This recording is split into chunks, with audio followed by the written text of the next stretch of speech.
राजकुमार साहब सुतबो नहीं करता है दिन में, घर में हम दिन दरवाजे पर बैठे हुए रहते हैं।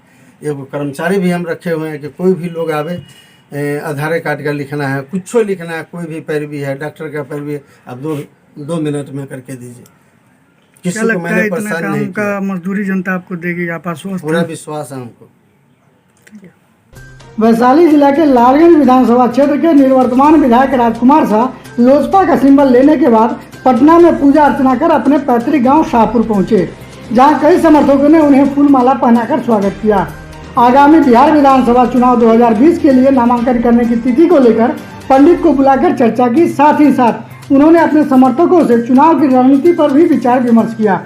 इस दौरान मीडिया से बात करते हुए सिंबल मिलने में हुई देरी के कई कारणों समेत 5 सालों में अपने किए गए कामों को भी गिनाया। 5 सालों में जनता से बने दूरी के सवालों पर भी उन्होंने अपनी सफाई दी।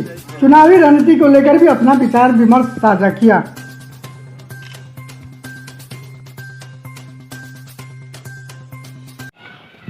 पिछले पूर्व विधायक के साथ भी मैं 5 वर्ष रहा। उनके कार्यकलाप से क्षुब्ध होकर के हमने लोजपा ज्वाइन करके मैं राजकुमार शाह के साथ गया। और इस आदमी का काम 100 अक्षर ज़मीन पर, इनके यहाँ न किसी प्रकार का लूट है, न खसोट है, न किसी हमारे ब्लॉक के पदाधिकारी के साथ कोई परेशानी है। जनता का इन्होंने काम किया है और हमारे राष्ट्रीय अध्यक्ष चिराग पासवान जी के मार्गदर्शन पर चल करके और इन्होंने अपने क्षेत्र में जो काम किया है, इसके आधार पर, जाति के आधार पर नहीं, विकास के आधार पर उनको वोट लेना। आपकी बात किया जाए, आपके समाज की बात की जाए, राजपूत समाज की, इस बार लगभग 3-4 प्रत्याशी राजपूत समाज से हैं। आप अपने समाज का वोट कहाँ देख रहे हैं? मेरे समाज से कांग्रेस से भी प्रत्याशी आ रहे हैं, भाजपा से भी, एनडीए गठबंधन से भी प्रत्याशी हैं, निर्दलीय भी और निर्दलीय प्रत्याशी हैं, और एक भाई मिथिलेश साथी भी प्रत्याशी। तो हमारे यहाँ, हमारे क्षेत्र का यहाँ पर 52,000 के करीब वोटर हैं। क्षेत्रीय आधार पर लोग खड़े हो रहे हैं। जनता बूझ रहा है जो सरल प्रत्याशी और सरल विधि व्यवस्था से सुलभ रूप से हमको कौन नेता सामने आ रहा है। जितने भी प्रत्याशी खड़ा है, जनता से भेंट है, लेकिन जनता का स्थिति से, उनका परिस्थिति से भेंट नहीं। राजकुमार शाह के यहाँ किसी भी सरल से सरल, कठिन से कठिन बात लेकर आते हैं। तो हमारे समाज का अगर 4 प्रत्याशी राजपूत समाज का खड़ा है, तो मैं भी लोजपा के तरफ से एक राजपूत प्रत्याशी के रूप में राजकुमार शाह के लिए वोट मांगूंगा। और मैं यहाँ पर स्थापित करके बताऊंगा जब मैं यहाँ के राजपूतों के साथ कितना दिल से मिल के रहते हैं, और वो राजपूत हमारे माध्यम से लालगंज विधानसभा में राजकुमार शाह लग गया।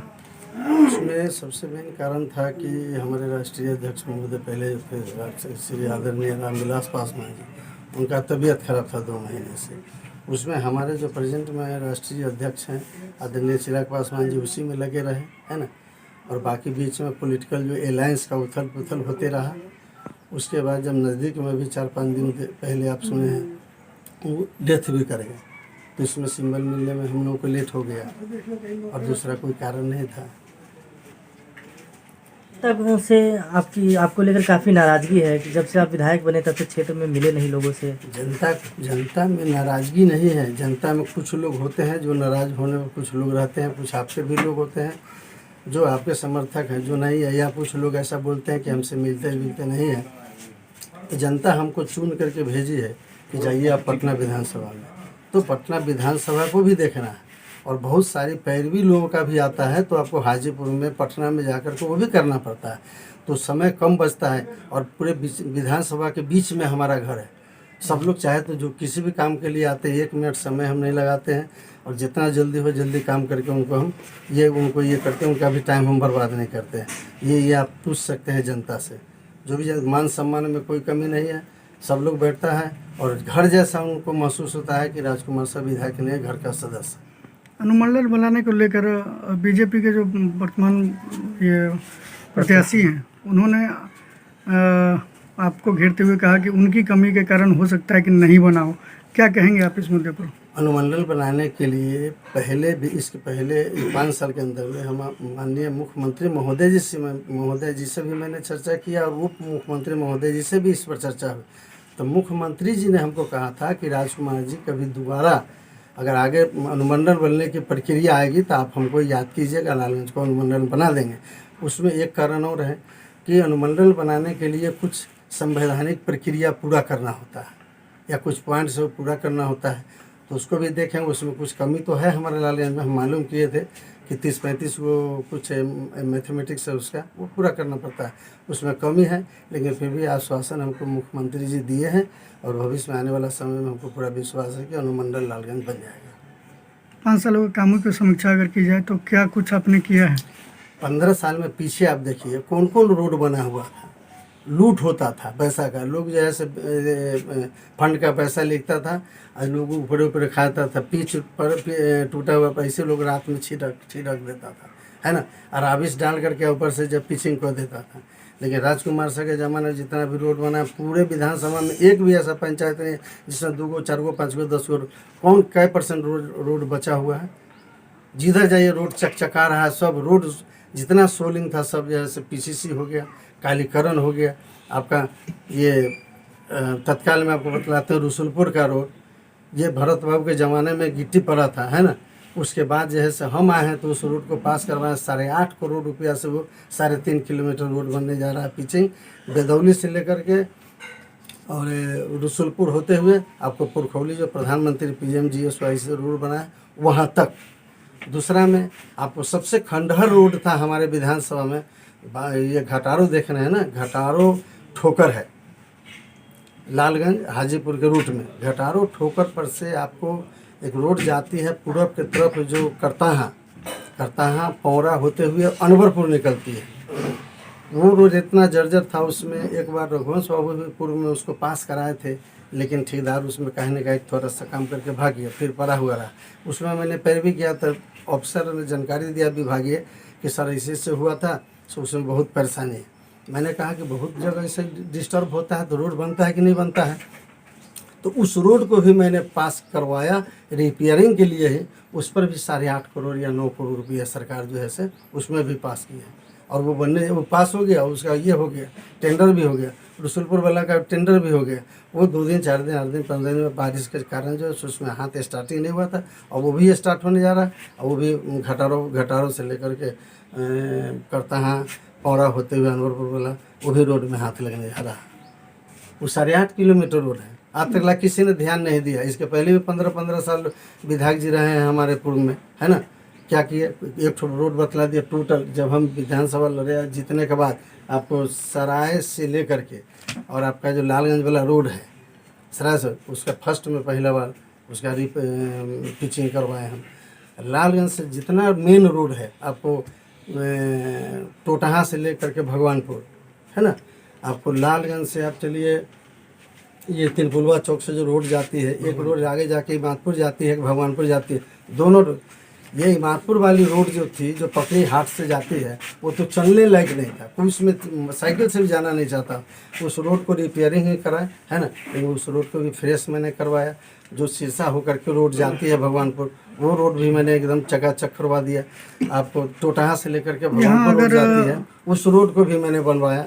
अनुमंडल के बाद अगर कोई बड़ा मुद्दा था तो वो था बारवे घाट, क्या हुआ उसका? बारवे घाट में बहुत पहले ये हम सुने थे कि कोई पूर्व में बड़े मंत्री या सांसद जो भी अनाउंस किए थे कि इस पर पुल बनाएंगे। कहाँ?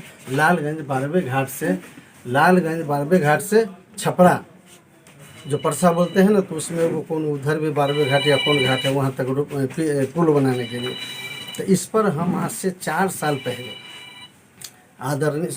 स्वर्गीय आदरणीय रामविलास पासवान जी को मैंने ये कहा था कि सर ऐसी बातें हैं लालगंज में, अगर ये पुल बन जाता है तो जन तक जब तक पुल रहेगा आपका नाम अमर रहेगा। और ये मस्त है, लोगों को 30 किलोमीटर घूम के छपरा जाना पड़ता है, इधर से 20 किलोमीटर घूम के छपरा जाना पड़ता है। ये जो है सब बगल में अब पुल भी हो जाएगा, लोगों को आने जाने का ये भी हो जाएगा और लालगंज का विकास भी होगा।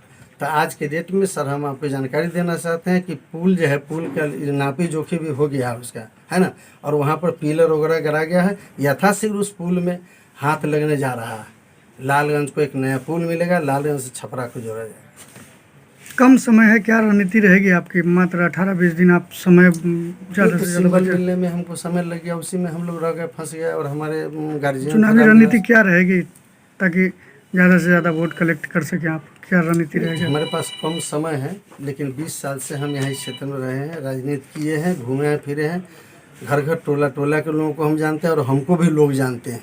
इतना मान सम्मान लोगों को, जनता को देने वाला, अपने साथ में बैठा करके 1 मिनट में काम करने वाला कोई नहीं है। सबको नॉलेज में, सब लोगों के नॉलेज में है और सब लोग हमको आशीर्वाद देंगे। और हमको मोबाइल पर भी आ रहा है कैसू टिकट ला, कैसू टिकट ला, तो टिकट भी हमको रात मिल गया, वो भी हम सिंबल लेकर के आ गए। और पंडित जी से भी हम उनको बुलाए हैं, उनसे बात करके समय तय करेंगे कि 15 को या 16 को हमको ये करना है, नॉमिनेशन देना है, समझ गए। तो जितना हमने विकास के काम कर दिया 5 साल में, अब सिर्फ रोड देखिए, कौन पंचायत में कौन रोड बचा हुआ है। जितना मेन रोड था, जिसमें घर वाला रोड था, वो सबको मैंने बनवाया। अच्छा, अभी शंभुपुर कुआरी, भगवानपुर प्रखंड में शंभुपुर कुआरी है, उसमें पैरवी करके उसमें जगह था, दान दिए थे वहाँ पर 10-11 कट्ठा जमीन, तो उसमें मैंने हॉस्पिटल बनवाया, 6 बेड का हॉस्पिटल बनवाया। और 3.5 करोड़ रुपया वहाँ पर या विभाग से मैंने पास करवाया, पैरवी का करके, दौड़ बढ़ा करके। आज उसका उद्घाटन भी हो गया है। और हॉस्पिटल अभी चालू नहीं हुआ, लेकिन 2 दिन 4 दिन 8 दिन में उसमें डॉक्टर वगैरह सब लोग आ जाएंगे। कुल और मिला आगे जो जनता हमको मौका देगी, तो 15 साल पीछे भी देखेगी। 15 साल क्या पीछे विकास हुआ, और जो विधायक थे या विधायिका थी वो कैसा व्यवहार करते थे जनता के साथ, वो जनता जानती है।